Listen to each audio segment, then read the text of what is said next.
in Sanskrit, which is the great spiritual language of the world, and they know all about it and have known about it for a long time. The transcendent is transcendent. But there are three terms that bring you to the brink. You might say the jumping off place to the ocean. And the three terms are Sat, Chit, Ananda. And Sat, the word Sat means being. Chit means full consciousness. And Ananda means rapture. So I thought, I don't know whether my consciousness is full consciousness or not. I don't know whether my being is proper being or not, but I do know where my rapture is. So let me hang on to rapture, and that'll bring me both being and full consciousness, and it works.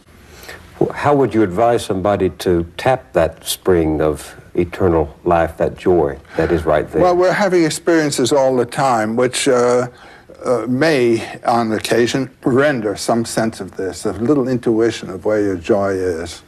Grab it. No one can tell you what it's going to be. I mean, you've got to learn to recognize your own depths. Do you ever have this sense when you're following your bliss, as I have at moments, of being helped by hidden hands? All the time. It's miraculous. I even have a superstition that has grown on me as the result of invisible hands coming all the time. Namely, that if you do follow your bliss, you put yourself on a kind of track that has been there all the while waiting for you.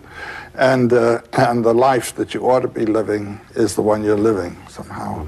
And when you can see it, you begin to deal with people who are in the field of your bliss, and they open doors to you. I say follow your bliss and don't be afraid, and doors will open where you didn't know they were going to be.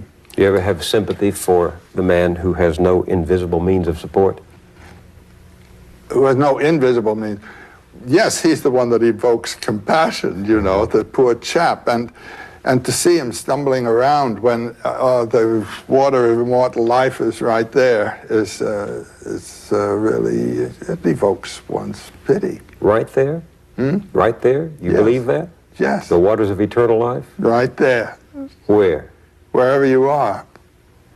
If you're following your bliss. I mean, you're having that joy, that refreshment, that life all the time.